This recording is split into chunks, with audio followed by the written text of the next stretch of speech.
Selamat pagi Bapak Ibu Saudara yang dikasihi oleh Tuhan, dimanapun kita berada. Mari kita sama-sama di waktu yang terbaik ini, kita belajar firman Tuhan. Firman Tuhan pada pagi hari ini saya akan beri judul, Mendengar dan Taat kepada Pimpinan Roh Kudus. Ayat yang akan kita baca pada pagi hari ini terambil dalam kitab Ibrani pasal yang ketiga, ayat yang ke-7 sehingga ayat yang ke-11. Lembaga Alkitab memberikan judul perikop binasa karena murtad.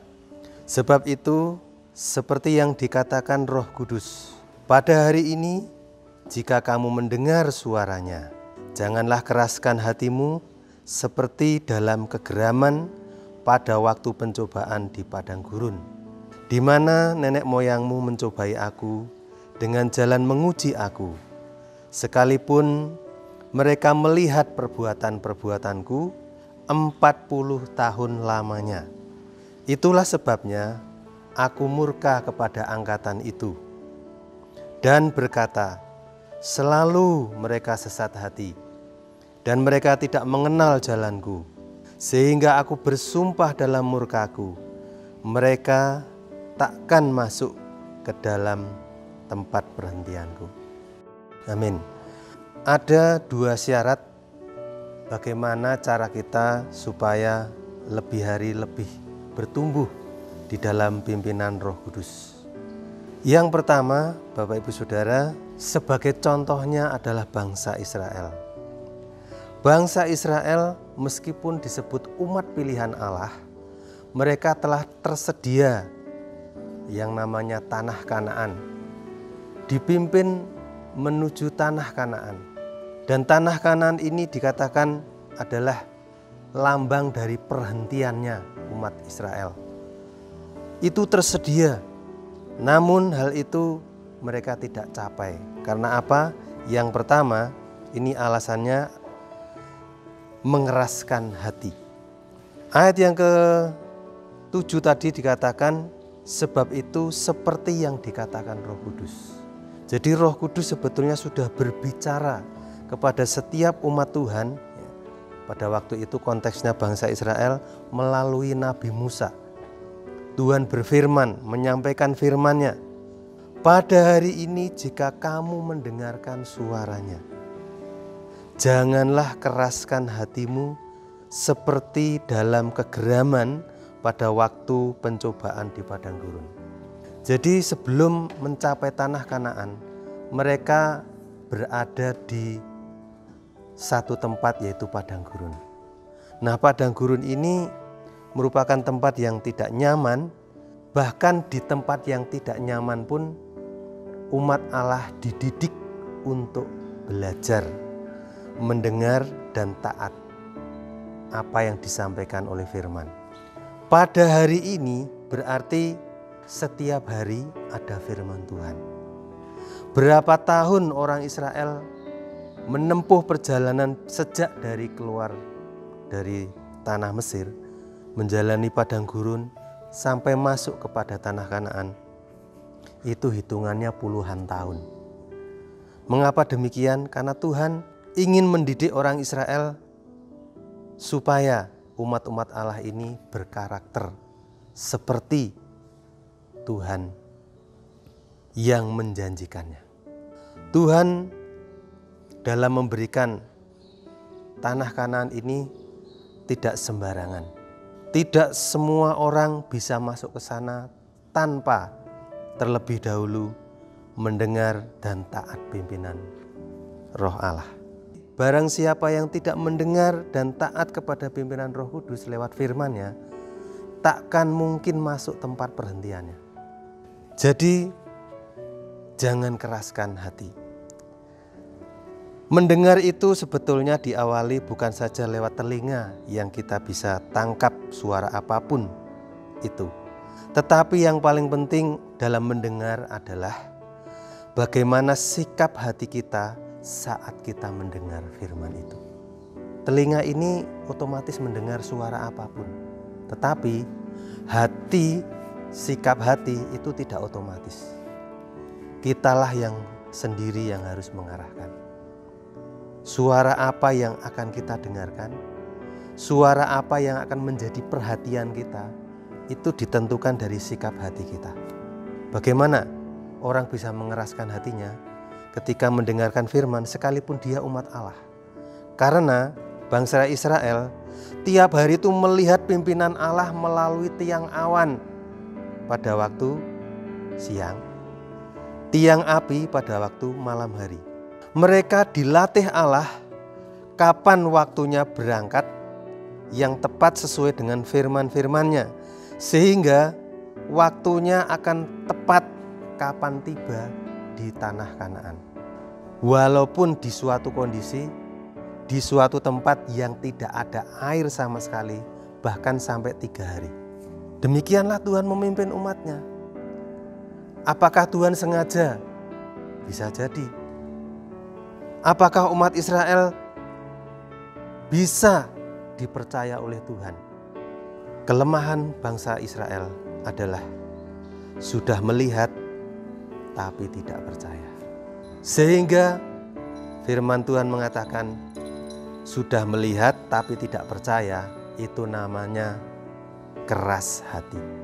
Sudah mendengar firman Tuhan tapi tidak percaya, itu namanya keras hati. Kenapa alasan keras hati ini dimiliki oleh umat Israel? Karena mereka membutuhkan sesuai dengan keinginannya. Mereka tahu Allah ada di tengah-tengah mereka. Mereka melihat perbuatan-perbuatan Tuhan 40 tahun lamanya. Jadi tidak jaminan melihat mujizat itu imannya teguh, imannya sungguh-sungguh, tidak jaminan. Lah ini contohnya bangsa Israel. Ini bangsa yang terkenal tegar tengkuk. Meskipun sudah melihat perbuatan-perbuatan Tuhan, tapi karakternya tidak berubah. Itu namanya tegar tengkuk. Itu namanya keras hati. Walaupun sudah mendengar, walaupun sudah melihat. Dan inilah yang menyebabkan Tuhan murka. Sampai Tuhan itu bersumpah bahwa mereka sekali-kali tidak akan masuk tempat perhentianku. Jadi hati-hati, ini tidak mengancam ya khotbahnya, tapi ini sebagai peringatan. Jika pada hari ini kita mendengar firman Tuhan, jangan keraskan hati. Saya tadi sudah singgung, apa sih artinya mengeraskan hati? Sudah mendengar tapi tidak percaya. Sudah melihat banyak perbuatan Tuhan, toh tetap tidak percaya. Karena apa? Dipengaruhi situasi kondisi. Tuhan tidak pernah berubah pada kondisi apapun. Yang berubah adalah percayanya umat. Jadi percaya kita sebetulnya harus dilatih di semua kondisi. Dan ini tidak mudah. Dan ini tidak otomatis. Dan ini harus melalui waktu. Bangsa Israel menempuh perjalanan dari keluar dari tanah Mesir sampai ke tanah Kanaan itu menempuh jarak. Tetapi kita orang percaya, dipimpin oleh Roh Kudus melalui firman-Nya, yang ditempuh bukan jarak lagi, tapi perubahan karakter. Jangan sampai terjadi ironis di antara umat Allah yang sudah tersedia tanah Kanaan, bahkan tinggal nyebrang, kan tidak lama lagi toh saudara. Tapi karena keras hati mereka mencobai Tuhan. Melihat tapi tidak percaya, mendengar tetapi tidak percaya. Pertanyaannya, percaya itu apa toh? Melihat, mendengar, dan taat. Tidak semua orang diperlihatkan kuasa Tuhan. Benar. Tidak semua orang percaya mendapat mujizat. Kemungkinan bisa iya, bisa tidak. Tapi yang menjadi ukuran adalah ketaatan kita. Apapun yang menjadi firman Tuhan, ya Tuhan, aku terima firman-Mu. Ya Tuhan, aku lakukan firman-Mu. Meskipun aku tidak melihat pertolongan-Mu, tapi aku percaya. Dan ini sampai level ini tidak mudah. Yang kedua, syarat untuk mendengar dan taat kepada pimpinan Roh Kudus adalah jangan pernah mencobai Tuhan.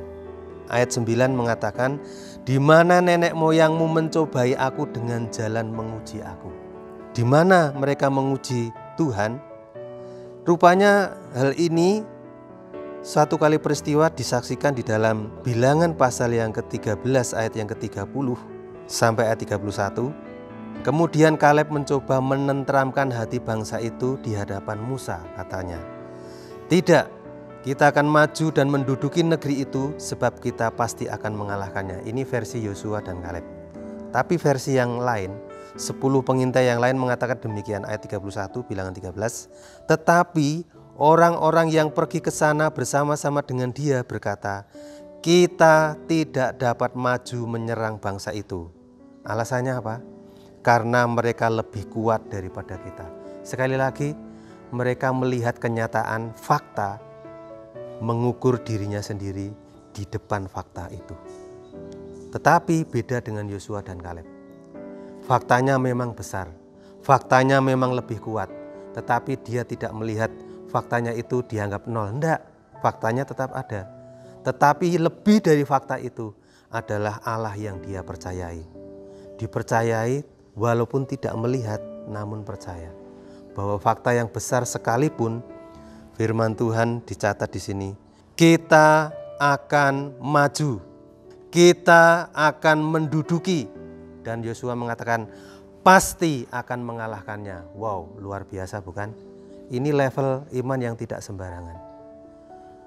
Yosua bukan orang Israel yang baru kemarin mendengar firman Tuhan, sudah berkali-kali. Bahkan melihat tuannya Musa sudah berkali-kali mendengar taat, mendengar taat, mendengar taat. Dan itu berulang kali, bukan otomatis, tidak instan. Jadi untuk mendengar dan taat itu sampai level benar-benar percaya sekalipun tidak melihat, itu bukan instan. Itu belajar, itu latihan. Jangan lupakan dua hal ini. Latihannya apa? Jangan keraskan hatimu yang pertama. Yang kedua, jangan mencobai Tuhan. Meskipun Tuhan tidak kelihatan, tapi Dia hadir. Demikian pun pada pagi hari ini, Tuhan hadir di antara kita semua. Sebesar apapun fakta yang kita hadapi, meskipun saya tidak melihat, namun saya percaya. Pasti Tuhan menolong pada saatnya. Kekuatan saya terbatas, tapi saya lihat kekuatan Tuhan yang Maha Kuasa, tidak terbatas. Amin. Mari kita berdoa. Bapa di surga, terima kasih pada pagi hari ini firman-Mu memberkati kami, memberkati iman kami pada segala situasi kondisi kami. Kami mau belajar firman-Mu. Kami membuka hati kami mau belajar percaya walaupun tidak melihat. Dan kami tidak akan pernah berani-berani mencobai Tuhan. Karena Tuhan tidak pernah bisa dicobai dengan apapun. Dan Tuhan akan menolong pada saat yang tepat pada situasi kami. Dalam nama Tuhan Yesus Kristus kami berdoa. Amin.